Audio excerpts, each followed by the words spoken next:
के लिए। और इसी के साथ भोपाल में किसान महापंचायत को राहुल गांधी संबोधित करें, क्या कुछ कह रहे हैं, आइए आपको सुनाते हैं। आर्मी चीफ ने उनसे कहा कि देखिए, चाइना की आर्मी, चाइना के टैंक अंदर आ रहे हैं,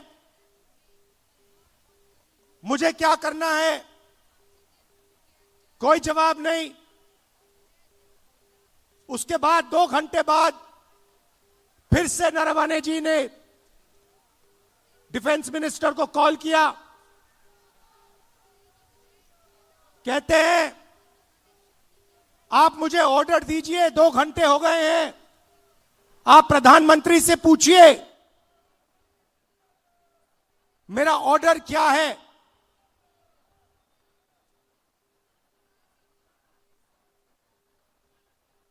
ये सवाल इसलिए पूछ रहे थे क्योंकि चाइनीज आर्मी पर फायर करने का निर्णय प्रधानमंत्री को देना पड़ता है। युद्ध का निर्णय आर्मी चीफ नहीं ले सकता है, वो मिलिट्री डिसीजन नहीं होता है, वो राजनीतिक पॉलिटिकल डिसीजन होता है और वो प्रधानमंत्री लेता है।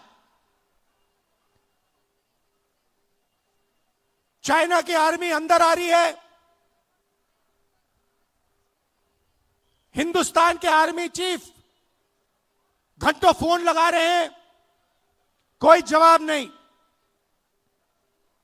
उसके बाद राजनाथ सिंह जी प्रधानमंत्री को फोन करते हैं। प्रधानमंत्री ने आर्मी चीफ से बात नहीं की, वो छुप गए अपने कमरे में और रक्षा मंत्री से कहते हैं कि आर्मी चीफ को बताओ जो वो उचित समझे वो करें। आर्मी चीफ अपनी किताब में लिखता है कि उस दिन मुझे हिंदुस्तान की सरकार ने, प्रधानमंत्री ने अकेला छोड़ दिया।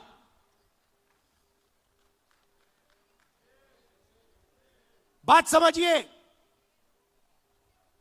आर्मी चीफ को जब ऑर्डर देने का समय आया,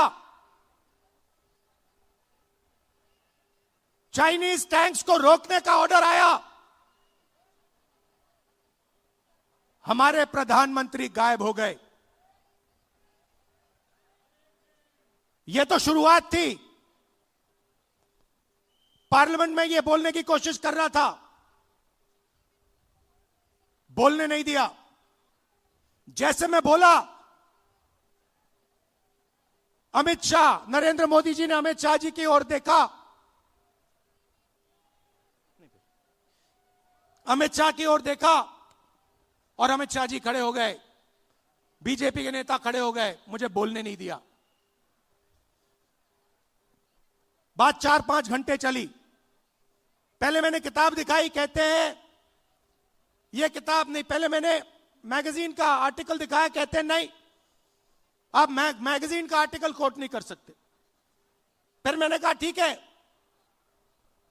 अगले दिन मैं किताब ले आया, किताब को कोट नहीं कर सकते। फिर मैंने कहा ठीक है मैं बोल देता हूं, नहीं बोल नहीं सकते।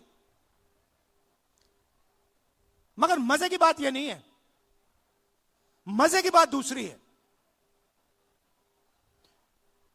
क्योंकि इसी चीज के अंदर, इसी भाषण के अंदर कुछ और छुपा हुआ है जो आज मैं आपको बताना चाहता हूं।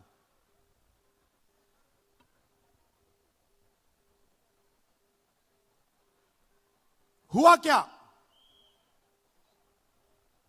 मैं नरवणे जी की बात कर रहा था, 4-5 घंटे मुझे रोका, मगर बैकग्राउंड में एक और चीज चल रही थी। और किसान भाई आप अच्छी तरह सुनो, 4 महीने के लिए हिंदुस्तान और अमेरिका का जो समझौता है वो रुका हुआ था।